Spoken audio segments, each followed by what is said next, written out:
日头会学运的劳教案，因为牵涉到侵占早期2019年起跑检讨走去美国，台美警方合作已经甲人抓到了。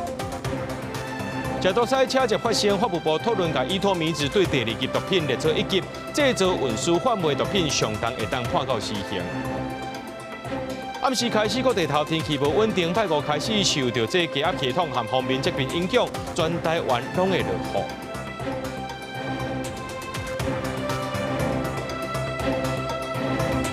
各位观众朋友，大家好，欢迎收看6月7日 AM 新闻，我是嘉豪。讲到进前参与日头火核运受到关注的劳教案，所以因为牵涉到侵占早期定案件，2019年起报检讨走去美国，互5个地检署发布通缉。咱来在旧年初呢，透过着这台美警方合作，甲人抓到，甚至呢，伊阁想要来申请政治庇护、拒绝遣返，最后是行无落来，按算在今暗时7点会放押回来台湾。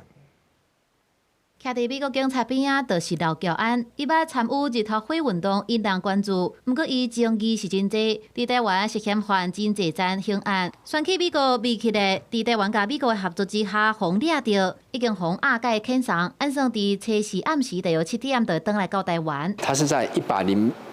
年期间，因为涉犯侵占罪，在被发布通缉之前呢，他畏罪潜逃美国。伊本名叫做劳依涵，毋但涉嫌犯侵占的案件，佮牵连早期毒品的罪行，目前伫全台湾5个地检署拢互发布通缉，甚至伫2019年放弃交保金来逃亡。未去美国了后，有缘继续违法，而且佮牵连到跨国的卖毒。Ms. Liu fled Taiwan in May 2019 and was believed to be residing in the United States, where she continued to engage in criminal activity, including the distribution of illegal narcotics to clients associated with Taiwan's entertainment industry. 伫去年1月，劳教案早就互抓到，原地是去年3月，美国完成相关的程序，就会甲伊遣送返来台湾。但是遣送的期程差1年外，原来是要送返来进前，劳教案向申请政治庇护。浅谈前夕最后一刻，刘贤称在台湾恐遭政治迫害，而向美国申请政治庇护申请，几度在上诉期限最后一天向美国提起法律救济，导致遣返程序一再拖延。靠台湾甲美国的情报交换，鼓动着川普政府积极咧抓非法的移民，顺利抓到劳教案。虽然伊利用各种的理由来拖时间，不过到7年了后，有缘爱返来台湾面对司法的调查。记者综合报道。公安局前组长刘冠军涉嫌侵占公款超过1.9亿，走去海外高达20多年了。这士林地检署认定讲，借钱的部分已经过这追溯权的时效，伊无起诉处分。不过也是有透过甲伊名下的台积电联电这股票卖掉等方式，有甲这1亿9500多万的犯罪所得报道回来。另外，国检署也查出讲，这刘冠军涉嫌甲牵涉外高级别的航天东洋等专案交予中国，那这个罪呢，有关伫咧通缉当中。8号报纸刊过，前公安局的组长刘冠军涉嫌侵占公款，当领超过1亿9200万，伫防诉讼约谈进前，就早一步走去海外。代志发生到打已经20多冬，检方认定伊涉及的贪污犯行，去年8月已经超过追诉时效，目前以无起诉来处分，但约会超过1亿9500多万。检察官认已予追诉时效，为不起诉处分，合计追回新台币1亿9千万余元。外壁警察铁门换新，和真侪当前拢得拆的刑，看起来完全无同。刘冠军用犯罪所得买这栋别庄，互检方申请没收准啊。经过法院拍卖，已经伫113年7月，以4200多万拍卖出去，但是当约回就业的金额，拢是靠检方查扣变价。刘冠军名下台积电、联电、华邦电这股票持有超过96万股。那为了怕这个冲击到当天交易日的这个市场，以这个几个工作天来平均分批的卖出，应该不会刻意去考量说这个股票未来会不会涨。4档股票伫112年的2月分5天卖出去，摕回来至少1.4亿，就算是对比即卖的股价，华邦电对每股23块起到179块，联电对50块变做125块，台积电对516块翻到2300多块。干那台积电的10万股就会当加4亿，但是股票是互检方追扣的，无方认定是犯罪所得。若是放甲即卖才卖，金额超过犯罪所得的部分，颠倒是爱发行互刘冠军。这个个案密销案并无完全结束，因为劳管局方发现讲，甲迄当阵经手的奉天东洋和明德专案，勘测官手秘密外交和美籍外交的机密预算经费和文件，拢早去中国涉犯的盗窃这罪嫌，拢是互高检署侦办持续发布通知。记者综合报道。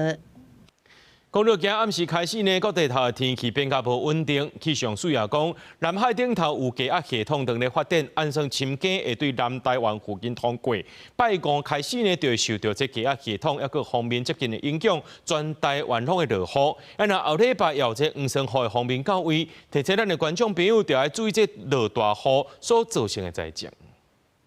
头份夜夜飞，互人目睭爬袂紧，西南风增强加加起来瓦紧。气象署发布强风特报，台南县南回地区的太麻里溪水尾出现沙尘暴现象。县政府要求当地进行疏浚工程的厂商注意断水，头份才袂夜夜飞。屋内都是沙子，门窗可能就要关小一点，要不然室内都是沙子。我们会再加强洒水的频率，那另外也会同时通报我们本县的环保局进行一个勘查，如果有违规的情形，会再进行开罚的动作。西南风甲午后热对流相重影响，西半部地区伫拜四下晡开始，陆续出现雨水规港度。伫南海的低压系统正持续发展，无排除变做热带性低气压，可能伫拜四半暝了后为南台湾附近通过，为恒春半岛甲东南部地区带来低延时强降雨。低气压影响到台湾所以在南部还有东南部地区一整天的降雨情况会比较明显。那在其他地区的话，要留意是因为低气压会那午后雷阵雨的情况会发展的更加的旺盛。气象署提醒，拜五开始各地会落雨，东南部、西半部甲山区有大雨，午后中部以北甲大台北地区有局部性低延时大水雨。拜六低压系统离开，不过各地也有局部低渐阵雨。礼拜开始低压大影响，午后东半部是落雨的热区。再来主流方面报道，各有西南风，是今年黄霜雨季头一个主流方面。后礼拜二西半部会落大水雨，东半部会一直落到后礼拜日。全台湾各地都有阵雨或雷雨发生的机会。那其中雨势比较大的情况呢，就是西半部会大于东半部，中尺度对流移动到陆地的话，可能就会带来短时的强降雨。那么也许是雨量这个可能70-80毫米，甚至上百毫米，其实都有机会。气象专家林德温示警，比起这礼拜五天气不稳定，更加爱注意后礼拜开始到大月中，对伫主流黄霜雨方面的中小度对流系统刷入来，可能会带来持续的强风大雨，地势水灾灾情，提醒民众一旦趁压落雨时阵，先检视疏通排水系统，做好防灾准备。记者采访报道。食毒赛车最近就发生，行政院今日宣布14项营运措施，其中法务部按算第17召开毒品审议委员会，讨论把这依托米制对2级毒品列作1级毒品，制造、运输、贩卖毒品上当判死刑。食毒赛车第4只会规4人吊销驾照。毒驾技术检测先罚27万，那准搁再罚就罚18万，会当一直加起来。而且呢，驾驶呢食毒，不管车是虾米人的，拢会当不受。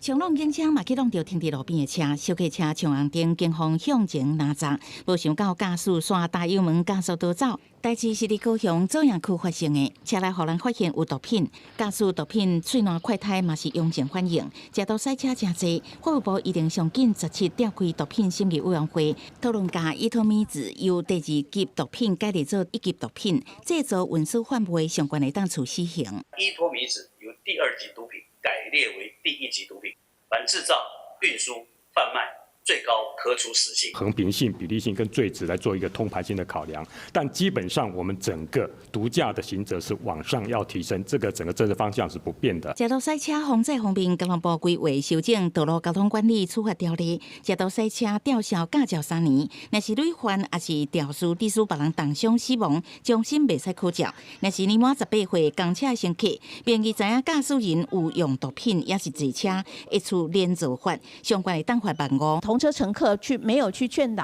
阻那个驾驶毒驾的一个驾驶人的话，也会被处以6000到15000的一个罚款。吊扣吊销要重考的话，就需要经过戒瘾相关的一个程序。当时食毒赛车累犯罚款原来会大幅度提高，食毒赛车罚款为3万提高到12万，食毒骑机车为15000提高到9万。第2届违规伫头1届罚款的基础，国加罚9万。第3届以上持续累加，而且无进步。食毒赛车技拒绝测量罚款为18万，要提高到27万，再还者每一届阁加罚18万，累计无进步，而且驾到赛车的车，不管车辆是啥个，拢没收。万一他的车子，他其实就是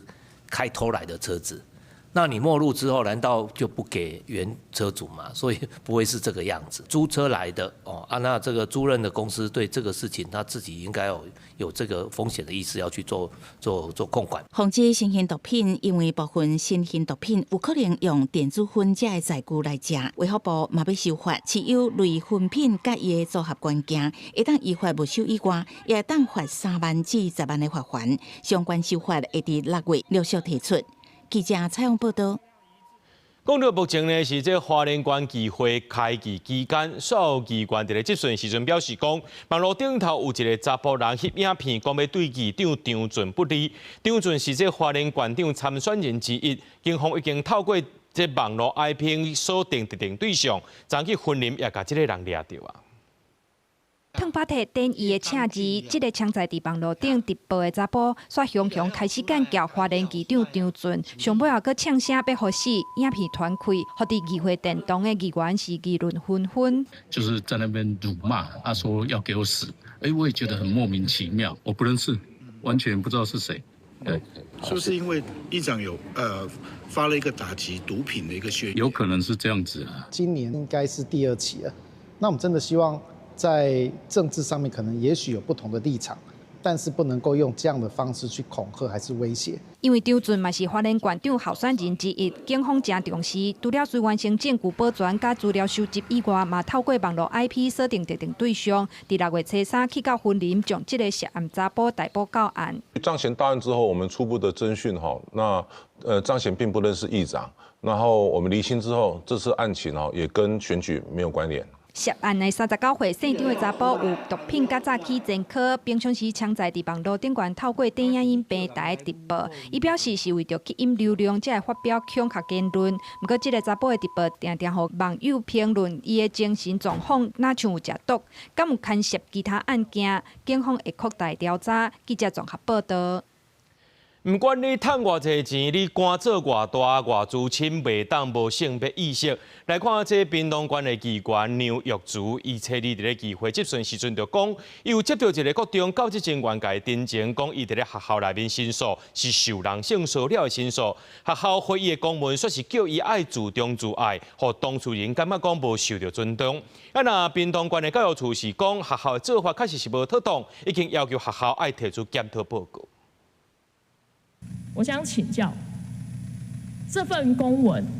适当吗？不妥适。提出公文质询，屏东县议员牛玉竹初二针对县内一间国中发生教职员性骚扰的事件，有当事人找议员တင်情，向学校申诉性骚扰，收到校方公文回应。顶县煞颠倒爱当事人自重自爱，话唔通黑白讲。议员看到这份公文，感觉实在真离谱。请问这个公文是不是有违反秉持客观、公正、专业原则？的确不妥适哈，所以我们要求学校内部要检讨。那不管你是谁来裁示这个公文啊，公文出来就代表学校的立场。那学校立场不应该是有评价个人，而是应该是维护、兼顾各方的权益啊。牛玉竹表示，这案件属于性别平等工作法范围，学校是雇主，是负责调查的单位，嘛是申诉人的主管机关，应该客观公正，才袂阁造成第2摆的伤害。也那全教产工会嘛表示，校方的处理态度无妥当，而且公文亲像大头家对小员工讲话口气，对当事人介无公平。职场性骚扰案件的处理流程里面都没有一个指导是指引。是可以让学校发出这样子文字内容的。针对这所学校还有处理的相关人员，做这样子的公文，也已经涉及疑似职场霸凌的问题。教育处长陈国祥表示，相关公文内容确实无适当，学校处理争议案件，袂使用公文对个人进行评论，嘛袂使有仪式的立场，已经要求校方提出正式的检讨报告。记者柯炳哲，屏东报道。台北市天管处公告讲，对这个月初4开始，货运业者占用的电动封闭式货箱会上3轮临动行的奥多拜呢，会当临时停伫咧临停会车上会落会专用区，比较小型的会车来收钱。若这加长奥多拜未来上市了后呢，因为伊的体型和这轿车较接近，规划停伫咧台北市小型汽车的停车格，比较轿车来收钱。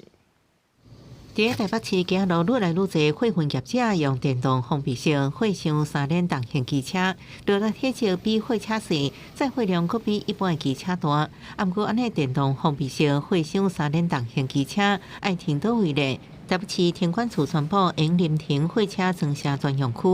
不方便，而且会延误邮件的投递时效，不好找吧？而且北部应该是更难找啊。台北市停管处表示，电动封闭式会上3轮重型机车长2.382公尺，宽1.233公尺。若停伫机车架，会用到3架机车，抑佫会凸出来1点仔，影响一般机车。所以开放临停货车装卸专用区，比较小货车收钱，为6月7日开始实施。另外，有希望伫今年下半年上来，加长机车，即种有卡机车长1.47公尺，宽0.97公尺。若直接停伫机车架长度会超出47公分，未来伫台北市爱停伫小型车汽车架。原本的汽车就很难停了，那如果要停那个汽车格，停车位应该会不够吧？如果会买，就不会去计较这个停车的问题。如果它依它的牌照规定停放于路边的机车格，它就会突出路面0.5公尺，会造成道路使用者的开车行驶的危险。加上机车在未来上市之后，在台北市区范围只能够停路边跟路外的汽车格。这种机车驾驶人爱附小型车以上驾驶执照，毋过明驶伫高速或者是快速道路，交通部咧依照法制作业定书办理修正，按算今年6月底完成修法。台北市停管处表示，这种机车的实施时间爱等上市了后宣告。记者综合报道。今年3月，这婚林理论电塔顶头有东方白鹳做收生3只鸟仔囝，5月才开始学飞学找只尔。其中有一只互叫做是李宝的鸟仔囝，惊互发现讲伊死伫咧彰化大城落水溪北岸一搭风力发电风机下骹，将有可能是互这发电风机叶仔摔着切做2轨。若在地居民环保团体拢质疑讲，政府伫咧沿海设遐尼济风机，敢讲对这个野鸟的生态拢无影响呢？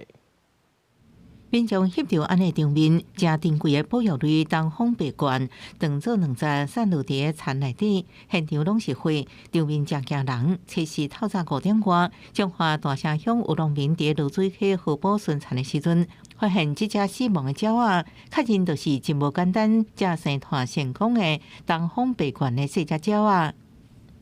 看到真无彩哦。去互摔者做2轨嘛，无法度救啊！伫风机下骹会产的啊，毋是风机无敢有别项的哦，一定风机的啊。保育团体表示，为体型研判应该是3只细只鸟内底第2只公的。国际自然保育联盟列为濒危顶级的东方白鹳，进前伫婚林落水溪日轮电塔做收，佫成功生3只细只鸟仔。今年5月，细只鸟仔离收学飞找物件食。保育团体认为，河口虽然有丰富的食物来源，不过要真大考验。可能是早上这样子，它西南风比较强劲，然后它想要起飞，沿着河床，结果被西南气流这样子靠近风机，然后造成这样子的憾事。这一个区段就有将近10只的东方白鹳，那我们为了如何来确保它们的安全，那也避免这一些所谓的人为的危险，可以让它来闪避。保育团体表示，电塔甲高压电线，也有流浪狗仔，拢是东方白鹳的生存考验。不过，密集的风机已经造成人为伤害。林保处表示，爱收集更较侪证据，将演绎配套。譬如说，让它的速度变慢啊，或甚至是停下来，这些可能就要搭配一些证据啊，了解东方白鹳它行进的方向啊。什么时期会在什么地方出现？林保处表示，死亡原因确认了后，会会同相关单位召开跨部会会议，针对落水溪口顶鸟类重要生态地加线的路线，共同建议具体保护配套，或者是降速等措施，避免同款代志个发生。记者综合报道。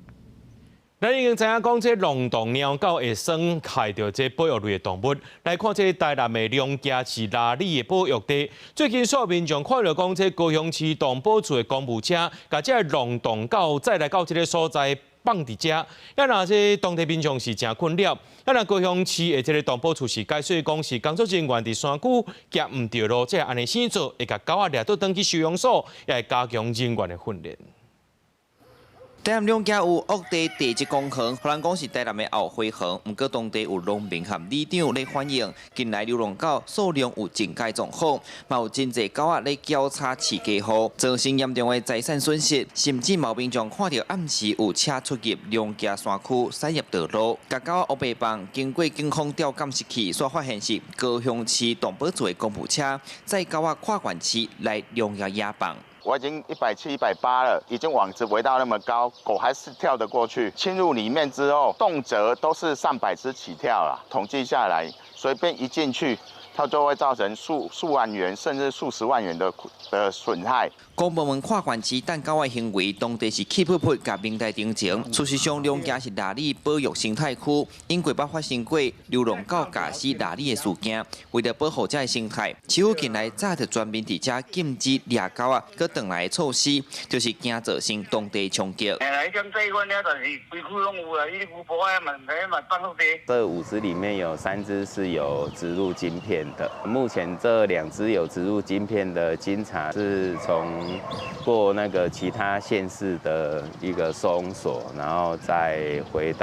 才放到那个龙崎那一个区域。针对这件代志，高雄市动保处出面解说，因掠到残留区的流浪狗了后，有加注意标甲节约，嘛规划要甲狗仔放倒去原位。不过因为当地产业道路弯弯弯弯，介复杂，搁外量价，才造成工作人员驶唔到路。目前本处已主动联系台南市动保处。将积极配合办理后续处置，将回至于该地点的犬只带回本市收容所妥善安置。高雄市政府接到通报，嘛随甲台南市府抱歉，嘛讲会紧甲查到的5只流浪狗全部领回去，后续嘛针对因的工作人员加强教育训练，避免公务车搁走来外县市的出包案件搁发生。记者李成武、柯嘉如、柯昭阳、高雄台南采访报道。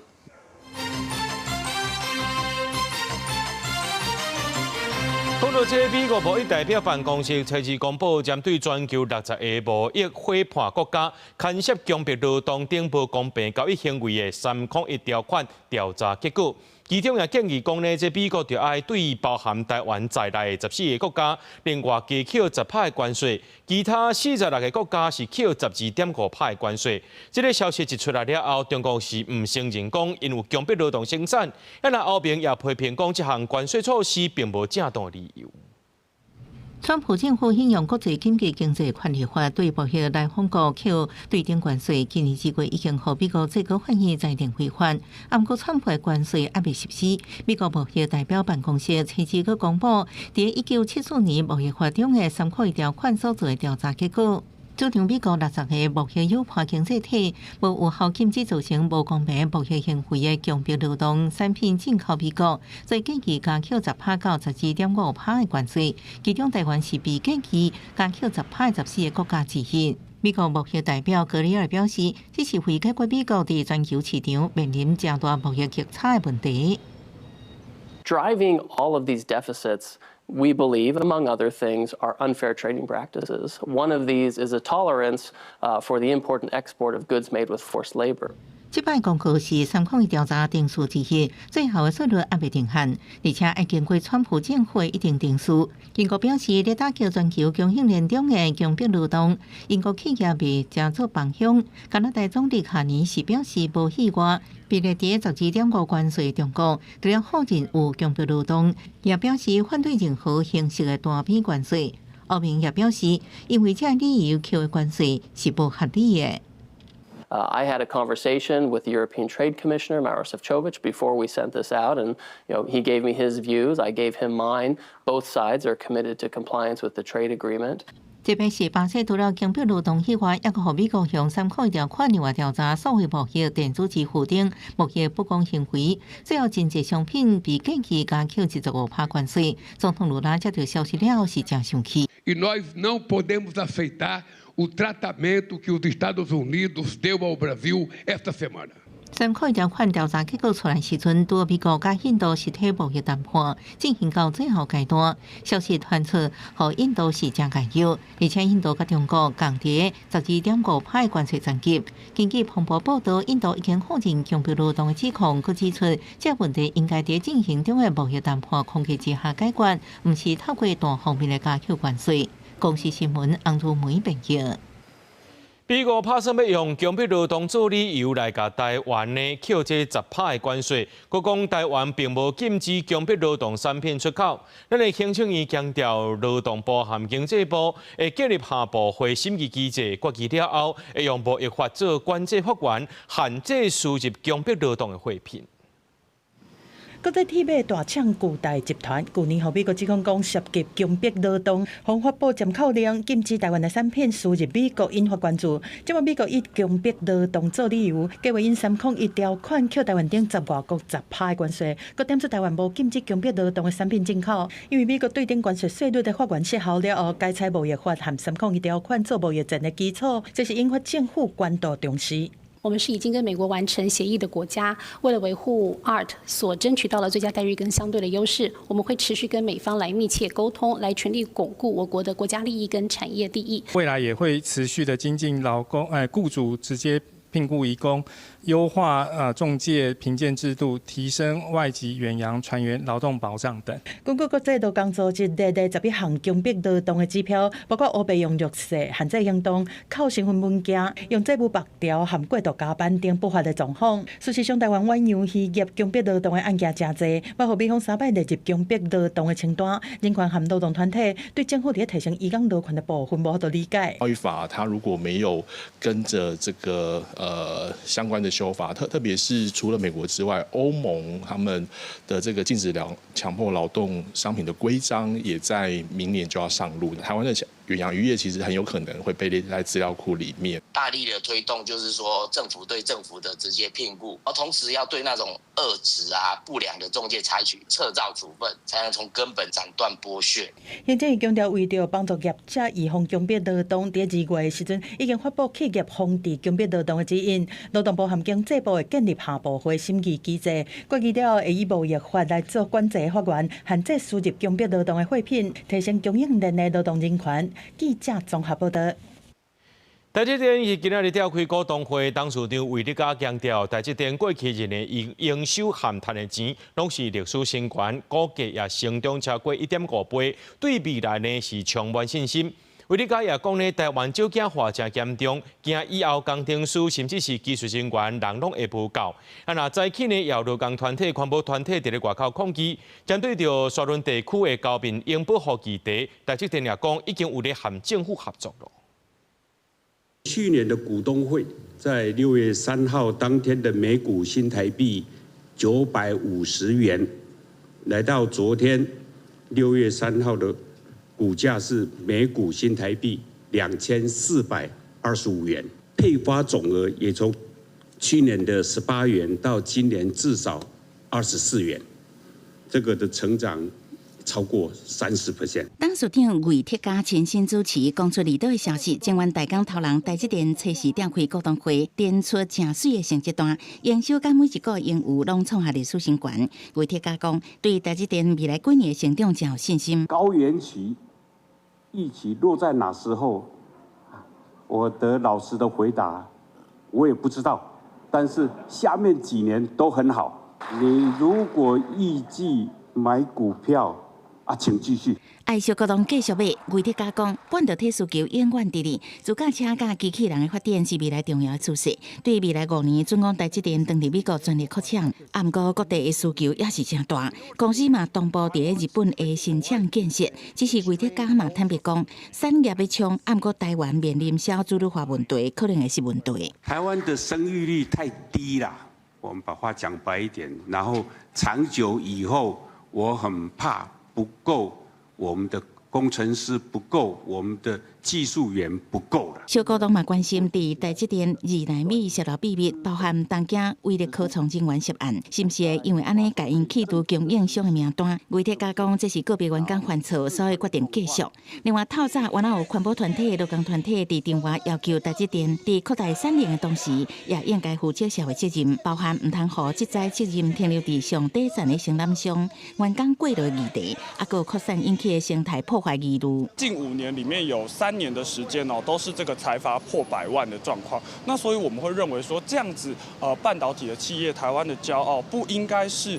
这么多的违法记录，不应该是建立在剥削员工的劳动。剩下300只的草销，所以我们呼吁台积电能够发挥它的影响力，然后以利害关系的角度，是不是跟政府在开发这个园区的时候，能够尽量回避草销的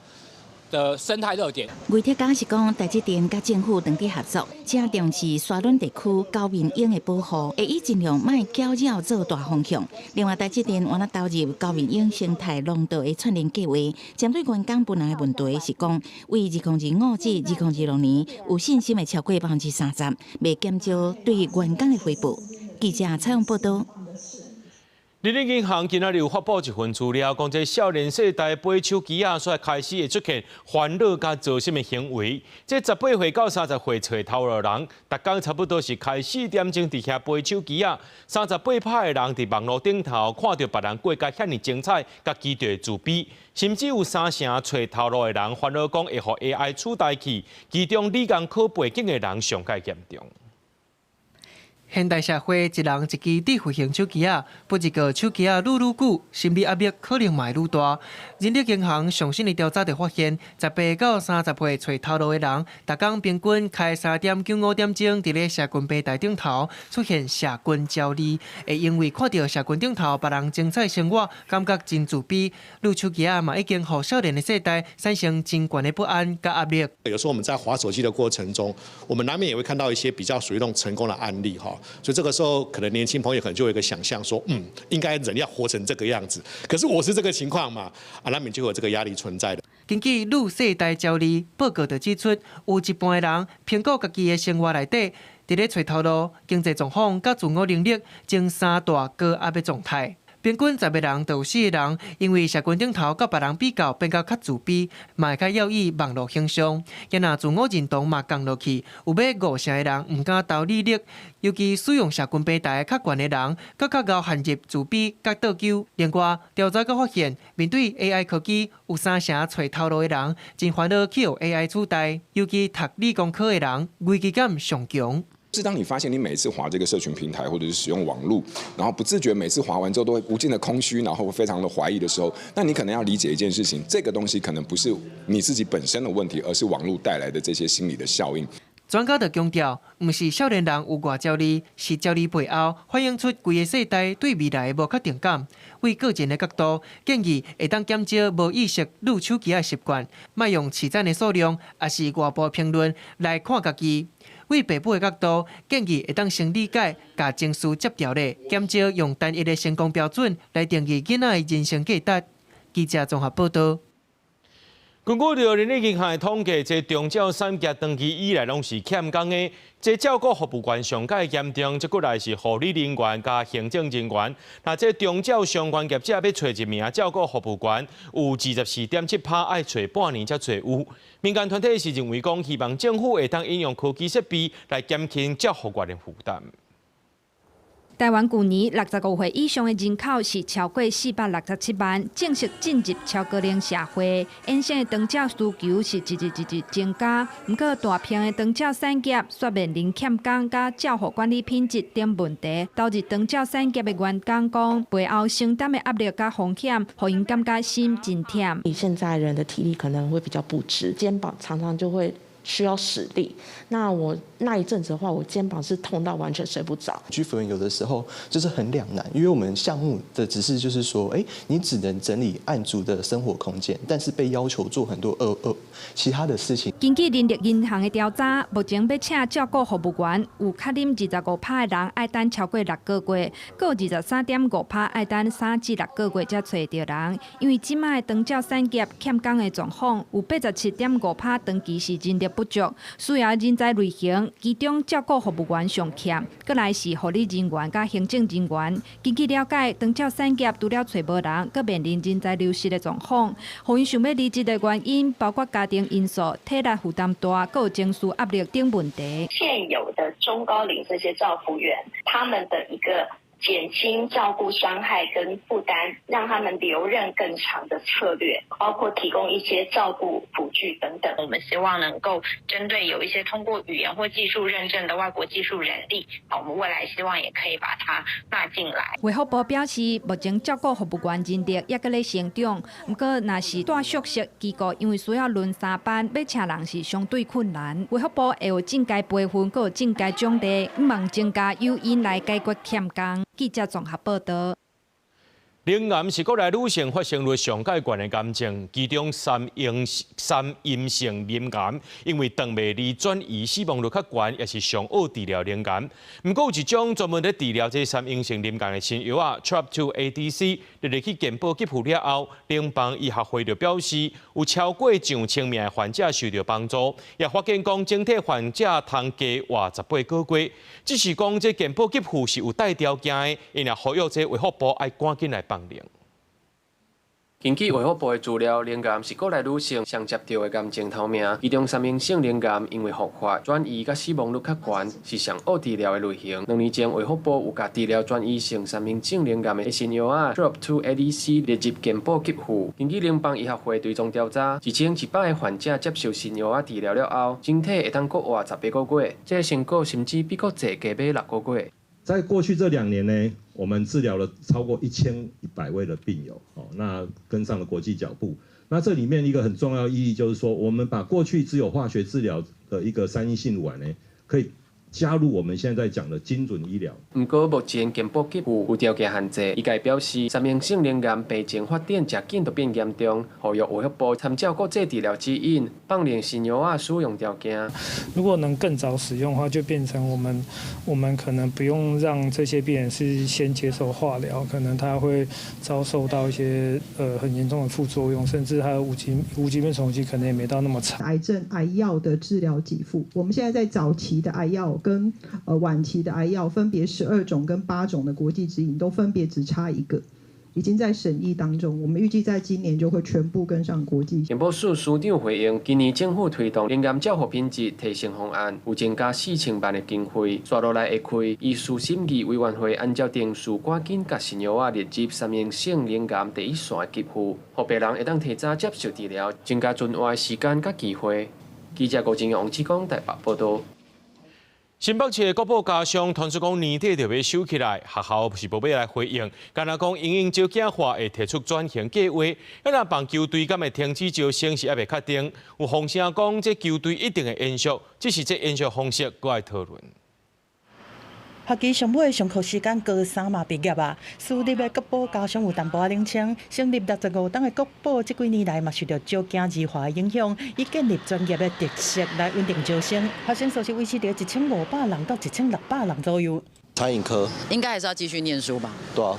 国宝的学生数即马目前是新北市第19个高中级，但是为了长期的发展，最近是传出学校未来会转做双语学校。古堡家商最有名的呢，其实就是1995年成立的这一个青棒队。青棒队这10多年来呢，为台湾培育了无数的棒球国手。不过呢，最近呢是传出学校有转型的计划，未来青棒还会不会继续下去呢？仍然是个问号。最近面册有一个卖酱的专业，一张大孙亚女的旧衫是引起真侪关注。顶管社讲感谢错档一直以来的支持，互阮会当真骄傲讲湘北有一支真强的球队，保重再建期待再相会。1995到2026，引发外界对国宝的棒球队敢是伫今年底就要收起来的烦恼。新北市教育局指出讲，经过因甲学校问，国宝加上115学年度共款是持续招生，现阶段校务和招生的作业是正常推动，目前嘛无接到学校讲要停招、停办还是改办等相关计划。全国私校工会理事长尤延辉认为讲，对较早的案例来看，转型是无这么简单，棒球队想要继续做，可能是真困难。除非有特别的裁员能力助，不然的话，很难再维持这个棒球队。好像以前美和中学啊、华新中学那个棒球队很有名，就很早都已经收起来，更何况现在少子化。对这学校是假低调，无要受访，敢若表示讲确实是有要转型，但是棒球队敢是要停招，即马也阁唔知影。知情人士是讲球队袂无去，嘛袂解散，只是看用啥物方式来延续。等董事会和学校和教育局讨论了后，才会对外来公布。记者综合报道。有一个52岁工程师和2名共犯，伫咧台中税处设一个假投资网站，利用这 AI 半导体再生能源等科技题材吸引民众来投资。人甲钱落入来了后，因就甲这钱转到海外，人就消失去啊。目前有44名受害者，警方也抓到这个主嫌和工程师等15个人。警方来到台中西屯一个出租的套房所在，桌顶拢放用来创网络跳房的电脑设备。刑事局侦查出一位姓潘的工程师，对2024年开始，听境外诈骗集团的指示，协助创假投资的网站，而且到1号也透过网络跳房，连续到海外飞机主机来闪对诈。发现诈骗集团利用 AI 半导体及再生能源等新型软体，制造假投资诈骗网站，结合出金取信被害人。再引诱投入大笔资金。这个诈骗集团上阵最近 AI 甲再生能源真情，伫网络社群先放送消息，吸引民众投资。先开始先互民众领到细条的钱，得到利益。等民众投入大条的资金了后，就转做虚拟货币到海外去，了后关掉口罩，失去联络。专案小组对去年9月开始发动真侪个行动，抓到包含主嫌在内计共15个人。目前已经知影有44个人受害，损失的金额大约3000万。查获以诈团配合之工程师智囊团3人，再将出金水房控盘首脑、干部及车手一举歼灭，共计查获15人，其中10人遭法院羁押禁见。警方最近侦查结束，按照涉嫌犯诈欺、组织犯罪条例等等的罪嫌，甲10个人起诉。因为 AI 科技会互诈骗集团摕来骗人投资，是因为台湾伫全球 AI 核心的供应链当中有真重要的地位。那么实现无所不在的一个及时的一个运算，那么最终 AI 呢将会跟实体的这个部分呢来做深度的一个融合，那么走入在现实的一个世界。产业分析指出 ，AI 技术关键伫半导体计算力的突破，也有大量数据的累积。不过警方也是提醒讲，若有人讲会当赚到足侪钱，也是来源不明的投资管道，拢爱较密切的，而且加查证。记者综合报道。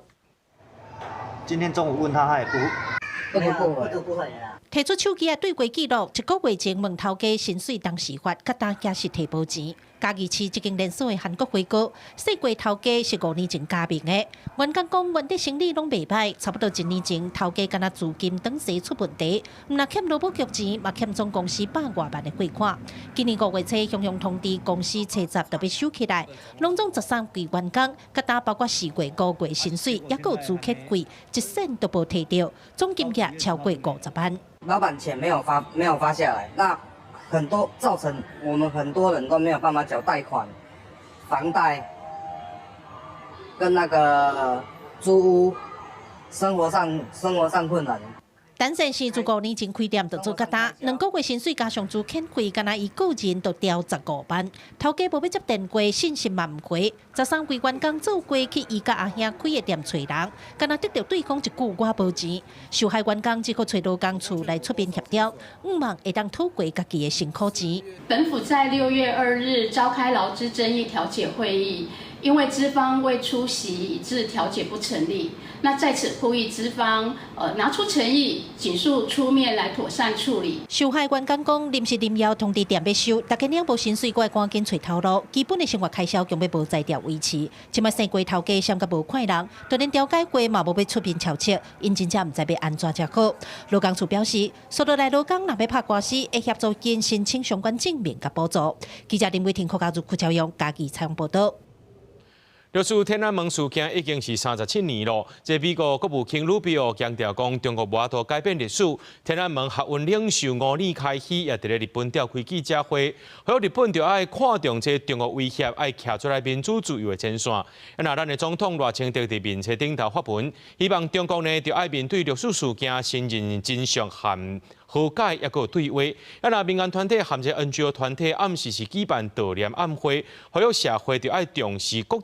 中国在国际上的镇压，也有打击民主自由。 1989年的6月初4，中国的战车伫北京天安门广场用闹火方式镇压抗议的人。6四37周年，各界持续声援。美国国务卿卢比奥发表声明，讲中国的心早无法度甲历史抹掉，受害者落尾一定得到平反。天安门学运的领袖5日开始伫日本东京开记者会，讲到日本面对中国的威胁，应该放弃对中国的完整政策，徛伫自由民主的前线。We are surviving because. Just like 37 years ago, we were driven to the square, to the street of Beijing by one thing, hope. 总统赖清德伫面册发文，希望中国正视历史的事件，先认真上呼吁上听，开启和解和对话。行政院长董英台伫面册发文，讲莫袂记哩历史。陆委会副主委梁文杰指出讲，伫历史的事件发生的时阵，台湾是拄开始民主化，走向多元民主开放，但是中国的自由空间却是全面封锁。6·4不只是历史的记忆，它也是守护民主、自由以及人权的共同承诺。马英九前总统才说，6·4不平反。 统一不能谈啊！当时是如此，今天依然是如此。对啊，政党嘛发声，民进党表示讲，真遗憾看到中国的威权是愈来愈严重，呼吁中国要正视历史，承认唔对。针对中国禁止历史，依然才会加速去念香拜拜。民众党主席黄国昌批评超过文明的底线，国民党的社群面册并无针对历史发表任何评论。 民团和 NGO 团体是选伫中正纪念堂举行哀悼暗会，强调记忆无国界，抵抗无边境。现场灯是见笑条，代表受害者的痛苦。希望说去持续帮这个活动点醒台湾人，说看清楚我们敌人的一个真面目，不要被欺骗。也是我们香港人作为说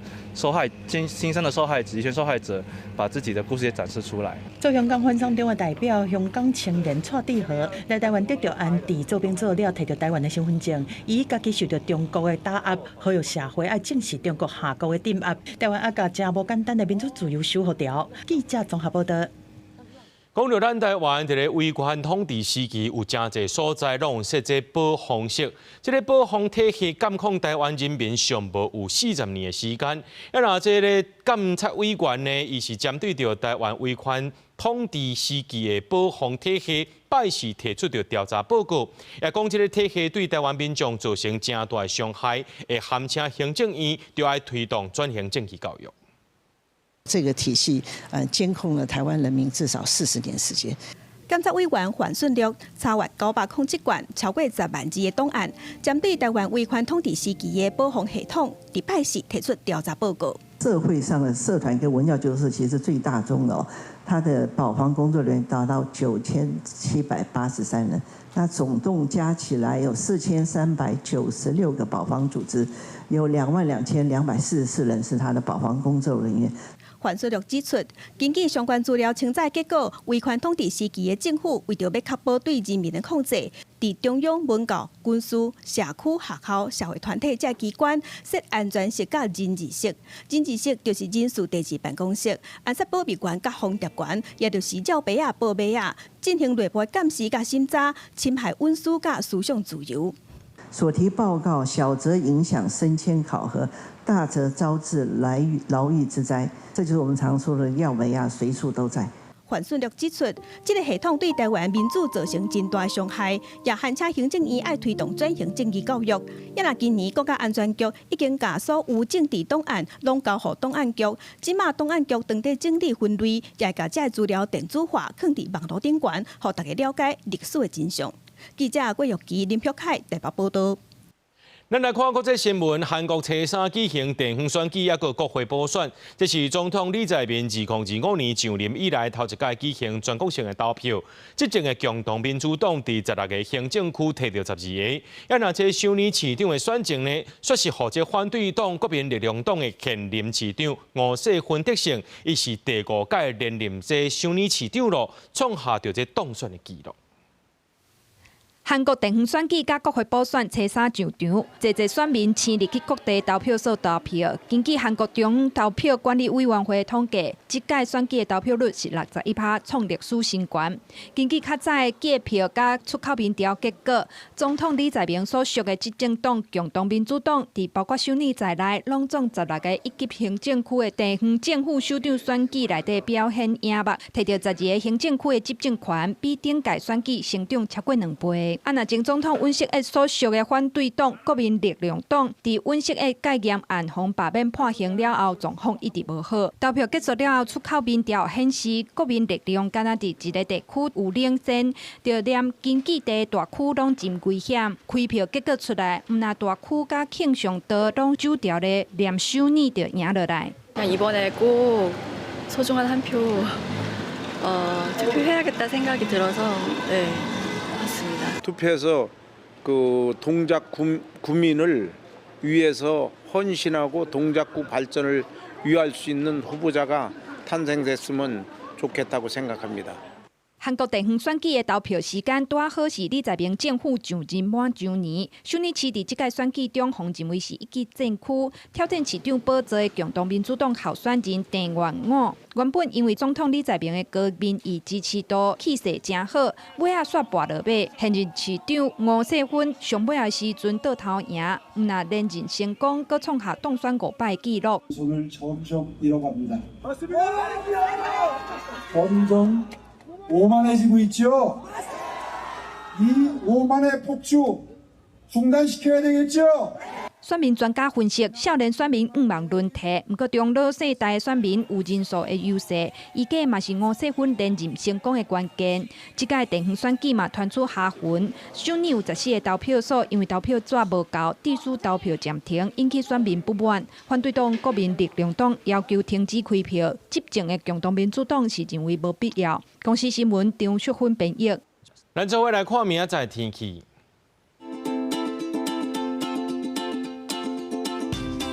基隆、台北、桃园、新竹对27度到30度，苗栗、台中、彰化、南投、云林对26度到32度，嘉义、台南、高雄、屏东对26度到31度，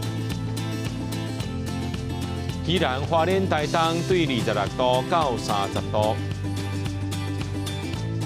宜湖、金门、马祖对26度到31度。一个未来3天气象。